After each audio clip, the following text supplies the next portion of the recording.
ಸಂಗಮನ 5 ಜನ ಹರಿಹರ, ಬುಕ್ಕ, ಕಂಪಣ, ಮಾರಪ್ಪ, ಮುದ್ದಪ್ಪ ಇಷ್ಟೂ ಜನರ ಉಲ್ಲೇಖ ತಾಮ್ರಶಾಸನದಲ್ಲಿ ಸಿಗುತ್ತೆ. ನಮಗೆ ಮೊದಲನೇ ಹರಿಹರನ ನಂತರದಲ್ಲಿ ಅವನ ಮಗ ಬುಕ್ಕ ಆಳ್ವಿಕೆಯನ್ನು ಮಾಡಿದ್ರ ಬಗ್ಗೆ, ಬುಕ್ಕನ ನಂತರದಲ್ಲಿ ಬುಕ್ಕನ ಮಗ ಇಮ್ಮಡಿ ಹರಿಹರ ಆಳ್ವಿಕೆಯನ್ನು ಮಾಡಿದ್ರ ಬಗ್ಗೆ ಶಾಸನದಲ್ಲಿ ಉಲ್ಲೇಖ ಸಿಗುತ್ತೆ.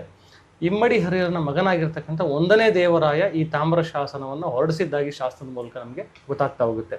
ಬಹಳ ವಿಶೇಷ ಈ ತಾಮ್ರಪತ್ರದ್ದೇನು ಅಂತ ಹೇಳಿದ್ರೆ 1406 ನವೆಂಬರ್ 5ನೇ ತಾರೀಕು ಈ ತಾಮ್ರ ಶಾಸನವನ್ನು ಹೊರಡಿಸಿದ್ದಾರೆ.